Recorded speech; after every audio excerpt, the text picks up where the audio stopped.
ওম শান্তি। আমি এখন পরম ধাম, পরম পিতা পরমাত্মার নিকট। পরম পিতা পরমাত্মার শক্তির কিরণ আমার উপর প্রবাহিত হচ্ছে। আমি শক্তিশালী অনুভব করছি।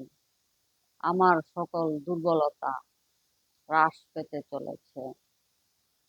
শিব পরমাত্মার শক্তির দ্বারা আমি সশক্ত হতে চলেছি। আমি অত্যন্ত সৌভাগ্যশালী, কারণ পরমপিতার সান্নিধ্যে উনার সুখ এবং শান্তির অনুভূতি আমি পেতে চলেছি। আমার শিব পরমপিতার স্নেহমাখা কিরণ ধারায় কত শান্তি, কত তৃপ্তি, মধুর মধুর ঝর্ণা ধারা ঝরছে। সবকিছু মিলিয়ে ইহা আমার নিকট এক স্বর্গীয়